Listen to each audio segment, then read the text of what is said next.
تو لوگ کہہ رہے ہیں کہ مودی ظلم ہے، مودی ظالم ہے، مودی ظالم ہے، وہ ظلم کر رہا ہے۔ میں کہتا ہوں ہندوستان کا مسلمان مودی سے بڑا ظالم ہے، کیونکہ ہندوستان کا مسلمان صبح اٹھنے سے لے کر آنکھ کھلنے سے لے کر رات کو سونے تک نہ جانے کتنی بار نبی کے سنتوں کا جنازہ نکال دیتا ہے۔ ہمارے نبی اپنے صحاباؤں کے ساتھ ایک بار گزر رہے تھے راستے سے، راستے میں انہیں ایک پتھر دکھا، نبی وہ پتھر کو پکڑتے ہیں اور راستے کے کنارے میں پھینک دیتے ہیں اور کہتے ہیں اپنے صحاباؤں سے کہ اگر تمہیں راستے میں کوئی رکاوٹ دکھے تو تم اسے ہٹا دو تاکہ تمہارے بعد جو آئے اسے پریشانی نہ ہو۔ تو صحاباؤں نے اس بات پہ اتنا عمل کیا کہ کئی سالوں کے بعد ایک یہودی کا گروپ اس راستے سے گزر رہا تھا، اسی راستے سے، اور راستے میں ایک پتھر گرا ہوا دیکھتا ہے تو پتھر کو دیکھ کر بولتا ہے کہ شاید اس راستے سے مسلمان نہیں گزرا۔ میرے بھائیوں، وہ تھا ان کا ایمان۔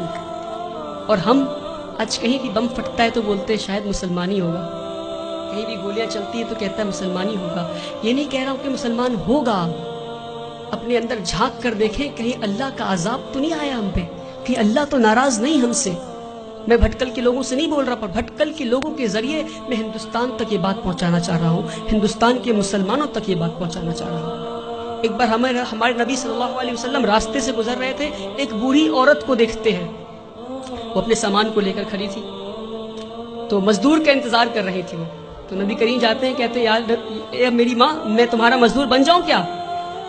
وہ پورے کائنات کے سردار مزدور بننے کو تیار ہو گئے، اور آج ہم اگر کوئی جوتا پلٹ رہا ہوتا ہے تو اسے سیدھا نہیں کر سکتے۔ یہ ہمارے مسلمانوں کی آج وہ عقر ہے، پتہ نہیں کس بات کی عقر میں جی رہے ہیں، جس کی امت اس بات کی عقر میں جی رہی ہے، اس کا رسول دوسروں کی مزدوری کرنے کو تیار ہو گیا تھا۔ کہتے ہیں اے ماں جی، میں مزدور بن جاؤں تمہارا؟ ماں جی کہتی ٹھیک ہے، وہ بوڑھی عورت کہتی ٹھیک ہے، تو مجھے مکہ کے باہر چھوڑ دو۔ نبی کریم اس بوڑھی عورت کو مکہ کے باہر چھوڑنے جاتے ہیں، راستے میں بوڑھی عورت کہتی کوئی محمد آیا ہے، کوئی جادوگر ہے، اور گالیاں دینے لگتی محمد صلی اللہ علیہ وسلم کو۔ نبی کریم پیار سے شانتی سے مسکراتے ہوئے ان کی بات سنتے ہیں، مکہ کے باہر لے جا کر چھوڑ دیتے ہیں۔ اور جب واپس ہو رہے ہوتے ہیں تو بوڑھی عورت پوچھتی ہے ارے بیٹا، تو نے میری مزدوری کی ہے، مزدوری تو لے جا۔ کہتے نہیں رہنے دو ماں۔ تو کہتے اچھا اپنا نام تو بتا جا۔ تو کہتے میرا نام محمد ہے، وہی محمد جسے تو گالی دے رہی تھی۔ میرے پیارے بھائیوں، ہم اس نبی کی امت ہے، اس بات کو نہ بھولیں۔ ہمارے نبی سے زیادہ بڑا مثال سیکولرزم کا اس دنیا میں نہیں ہے۔ جس نے مزدوری کی اس غیر قوم عورت کی جو ان کو گالیاں دے رہی تھی، مسکراتے ہوئے اس کا کام کر دیا، اس نبی کی امت ہے ہم۔ جب طائف میں گئے تو انہیں اتنی پتھر ماری گئی کہ ان کا جوتا مبارک خون سے بھر گیا۔ تو جبرائیل امین نیچے آتے ہیں اور کہتے ہیں کہ اے نبی، آپ کہیے تو ہم طائف ایک ویلی میں تھا، تو دو پہاڑ کے بیچ میں طائف والے لوگوں کو ہم کچل دیں گے۔ ہمارے نبی گھائل حال میں بھی پتھر کھا کے بھی کہتے ہیں میں تو یہاں رحمت کے لیے آیا ہوں۔